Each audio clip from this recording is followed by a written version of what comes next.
Hello दोस्तों, नमस्कार, प्रणाम, जोहार। रामजोली ब्लॉग्स में आप लोगों का स्वागत है। आशा करते हैं कि आप लोग स्वस्थ होंगे और अच्छे होंगे।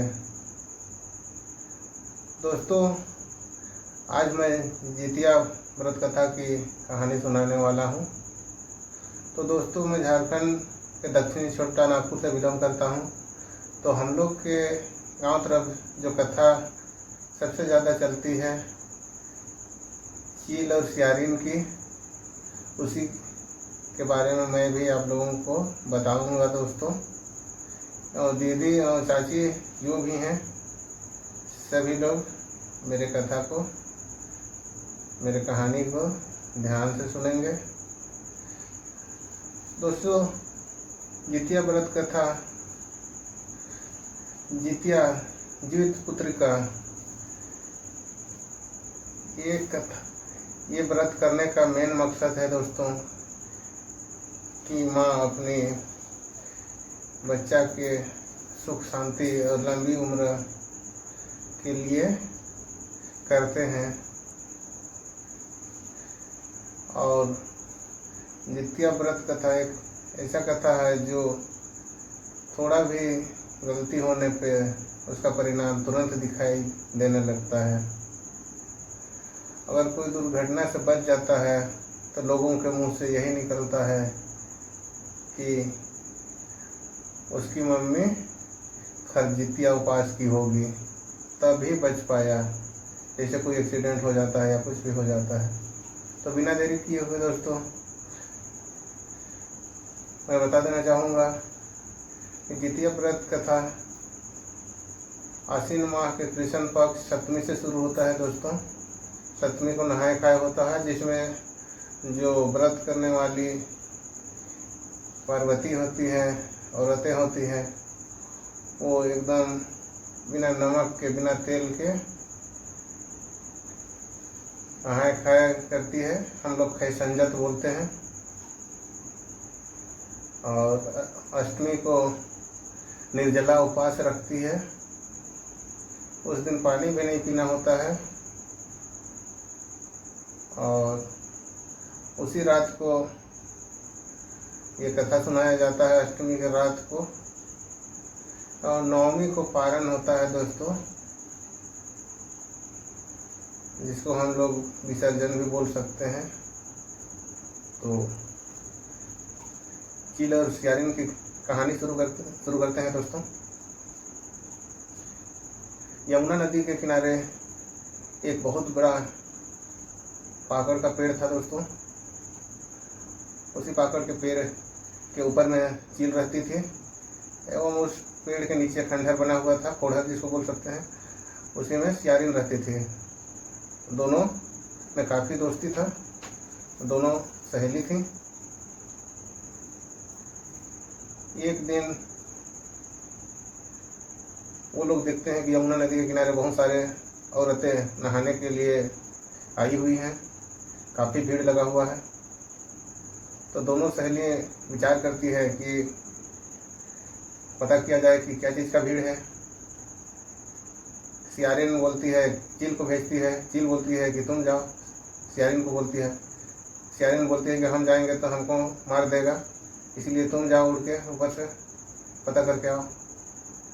लास्ट में चील जाती है और पता करके आती है, पहुँचती है, बोलती है दीदी ये क्या चीज़ का भीड़ है, क्यों आप लोग नहाने आए हुए हैं, और दिन तो भीड़ कभी नहीं देखते हैं।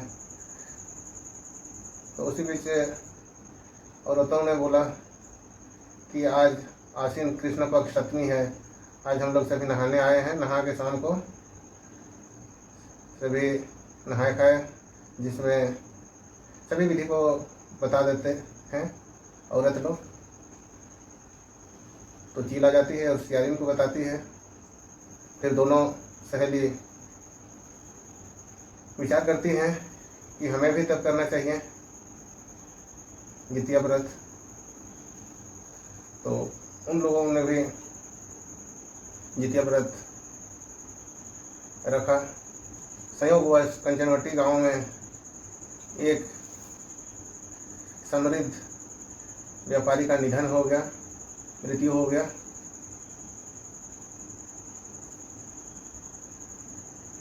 लाश को जलाने के लिए यमुना नदी के किनारे ले गए। उसी बीच अचानक बादल गरजने लगा, बारिश होने लगी।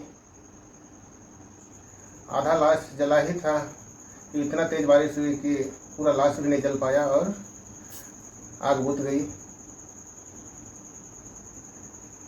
ये सब सियारिन देख चुकी थी। सियारिन तो मांसाहारी खाने वाला जानवर, उसके मन में वो व्रत कथा भूल गई, उसको लोभ हो गया। जब रात हो गई, चील ऊपर बैठी हुई थी। सियारिन बार बार, थोड़ा भी ज़्यादा रात नहीं हुआ था, उसी बीच सियारिन बोलती है, चील बहन सो गई क्या? चील बोलती है कि नहीं। उसी टाइम बार बार सियारिन कहती है। काफ़ी रात हो गया, 12 बज गया। सियारिन, चील सोचती है कि काहे बार बार हमें आज ये टोक रही है, बार बार सोई कि नहीं सोई पूछ रही है। चील प्लान करती है कि नहीं, अभी मैं कुछ नहीं बोलूँगी, जगह रहूँगी लेकिन नहीं बोलूँगी। फिर सियारिन बोलती है कि बहन सो गई क्या? तो चील चुप रहती है। तो सियारिन सोचती है कि चील सो गई होगी, तो वो चल जाती है और जो अधजला लाश देखे रहती है उसको वहाँ से उठा के ले आती है और अपना खोढ़र में अंदर घुसा लेती है और वो खाने लगती है। जब वो हड्डी चबाती है कड़कुड़ कड़कुड़, तो चील को रहा नहीं गया।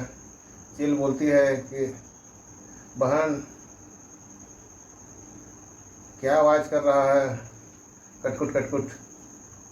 तो सियारिन बोलती है कि देख रही हो बहन, आज इतना बारिश हुई और दिन भर का भूख प्यास से दांत कटकटा रहा है और ठंड के कारण ये दांत बज रहा है कट कट कट। और सियारिन मज़े से अधेला लाश खा के मस्त हो जाती है।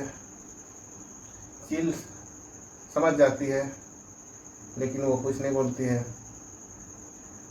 चील उसी बीच जितिया का कहानी भी सुनने चली जाती है और जितिया का कहानी और जो भी पूजा पाठ होता है अष्टमी में सारे व्रत सही सलामत करके आती है।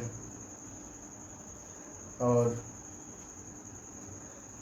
सियारिन वो व्रत कथा भी नहीं कर पाती है और रात भर खाने में ही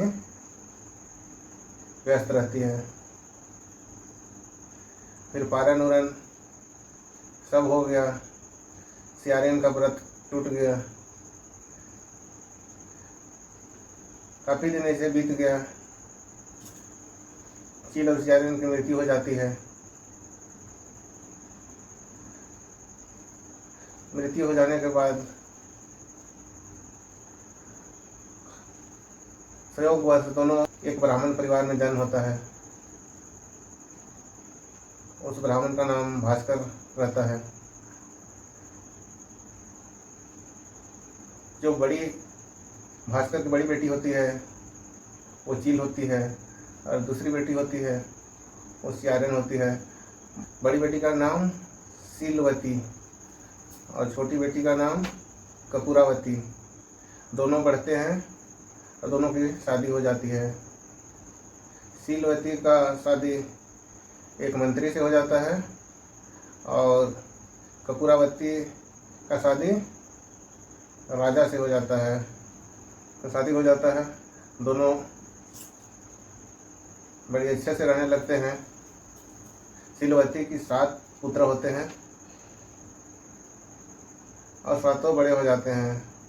सीलवती कपूरावती की कोई भी संतान नहीं होते हैं, वो संतान विहीन रहती है। वो लाख कोशिश के बाद भी उसका कोई भी संतान बच नहीं पाता है। जो भी हुए मर जाते हैं। तो ये सब जितवाहन बाबा का श्राप था। जिसके कारण ऐसा हो रहा था।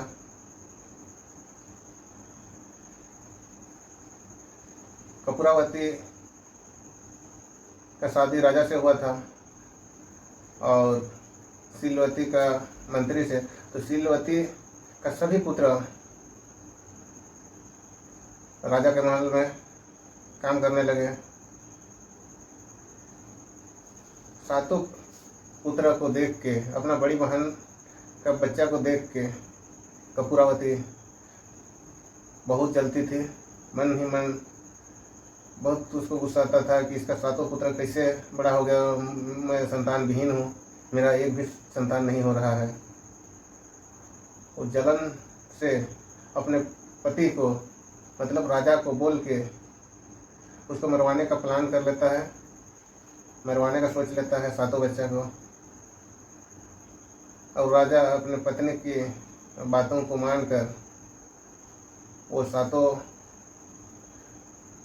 भाइयों को मरवा देता है। सातों भाई मरवा के उसका मुंडी काट के 7 नया थाली में रख देता है। सातों मुंडी को ऊपर से सालू कपड़ा ढक के शीलवती के पास भेज देता है अपने नौकरों के द्वारा। वो लोग रख के आ जाते हैं। इधर कपूरावती खुशी के मारे पागल हो जाती है कि मैंने अब मेरे जैसा ही मेरी दीदी भी रहेगी, उसका भी कोई संतान नहीं रहेंगे।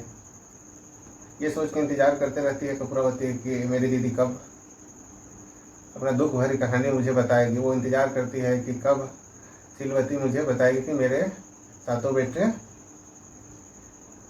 का मर्डर हो गया। वो इंतजार करती है कि कब सूचना मिलेगा। काफ़ी दिन होने के बाद कोई सूचना नहीं मिलता है तो कपूरावती खुद अपने दीदी के यहाँ, शीलवती के यहाँ जाती है। जब वो जाती है तो देखती है कि सातों बच्चे बाहर से कहीं से आ रहे होते हैं और तो वो देख के बेहोश होकर गिर जाती है। और जिस 7 थाली में जो मुंडी कटवा के भिजवाई थी वो सभी फल बन जाते हैं, वो प्रसाद के रूप हो जाता है, प्रसाद बन जाते हैं सब। तो कपूरावती बेहोश होकर गिर जाती है सातों बच्चे को देख के कि मैंने तो इसे धड़ से अलग करा दिया था, मुंडी अलग करके, तो ये लोग जीवित कैसे हैं। वो कुछ समझ नहीं पाती है और अपने दीदी से, शीलवती से क्षमा मांगती है कि ये दीदी, मैंने तो ये सातों आपके बेटे को मैंने तो मरवा दिया था, सिर से अलग करवा दिया था, फिर ये लोग जिंदा कैसे हैं।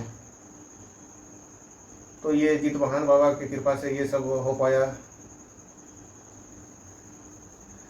तो शीलवती पूरा कहानी बताती है। जब गिर पड़ती है उसी समय शीलवती उसको बताती है कि ये जितवाहन बाबा का कृपा है। और उसी समय शीलवती पिछले जन्म का पूरा कहानी बताती है कि पिछले जन्म में तो सियारिन थी, मैं चील थी और मैंने पूरा जितवाहन व्रत कथा को सही से निभाया और पूरा किया। इसी के चलते मेरा सभी संतान सुखी संपन्न है। और तुम अधजला लाश को खाई थी झूठ बोल के, उसी का परिणाम है कि तुम्हारा कोई भी संतान नहीं बच पा रहा है। अगर तुम जितवाहन बाबा से अपना गलती स्वीकार करके क्षमा मांगेगी, पूजा पाठ करेगी, तो तुम्हें भी संतान की प्राप्ति होगी, तुम्हारे गोद में भी संतान जन्म लेंगे। तो पूरा समझाती है शीलवती कपूरावती को। कपूरावती को भी समझ आने लगा और दोबारा जितिया व्रत का समय आता है। आश्विन कृष्ण पक्ष 7वीं, ये कपूरावती भी पूजा पाठ करती है, पूरा विधि पूर्वक पूजा पाठ करती है और उसका भी संतान प्राप्ति हो जाती है और सुखी सुखी ये लोग अपने जीवन बिताते हैं। तो दोस्तों, द्वितीय व्रत की कहानी चील सियार की कैसा लगा, यही व्रत कथा हमारे एरिया में सबसे ज़्यादा प्रचलित है, ये जितिया लोक कथा। दोस्तों, जितवाहन बाबा में इतना शक्ति है कि ये उसी के कृपा से ये सब जीवित हो गए थे जो कट्टा मुर्दा था। तो मेरे द्वारा बताया गया कहानी कैसा लगा दोस्तों, अगर अच्छा लगा होगा तो हमारे चैनल को सब्सक्राइब कर दीजिएगा, लाइक कर दीजिएगा, शेयर कीजिएगा। तो दोस्तों, आज का वीडियो यहीं अंत करते हैं। अगले वीडियो आने तक के लिए जय हिंद।